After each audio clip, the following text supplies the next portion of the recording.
ನಮಸ್ಕಾರ ಸ್ನೇಹಿತರೆ, ನಾನು ನಿಮ್ಮ ತಾರಾ ಅನುರಾಧ.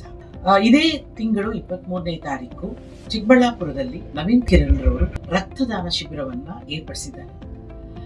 ಉಳ್ಳವರು ಏನಾದ್ರೂ ದಾನವನ್ನು ಮಾಡಬಹುದು, ಆದರೆ ಉಳ್ಳವರು ಅಲ್ಲದಿದ್ರೂ ಸಹ ಎಲ್ಲರೂ ಕೂಡ ದಾನ ಮಾಡಲಿಕ್ಕೆ ಸಾಧ್ಯ ಆಗೋದು ಒಂದೇ ಒಂದು, ಅದು ರಕ್ತದಾನ. ಆ ರಕ್ತದಾನ ಶಿಬಿರವನ್ನ ನವೀನ್ ಕಿರಣ್ ರವರು ನಿಜವಾಗ್ಲೂ ಯಾರಿಗೆ ಜೀವದಾನ ಮಾಡುವಂಥದ್ದು ಆ ಕೆಲಸ, ಅದು ಯಾರಿಗೆ ಬೇಕು ಅಂಥವರಿಗೆ ರಕ್ತದಾನ ಮಾಡುವಂಥ ಮೂಲಕ ಈ ಶಿಬಿರ ದೊಡ್ಡ ಯಶಸ್ಸಾಗಲಿ ನವೀನ್ ಕಿರಣ್ ರವರೇ ಅಂತ ಹೇಳಿ ನಾನು ಭಗವಂತನಲ್ಲಿ ಕೇಳ್ಕೊಳ್ತೀನಿ.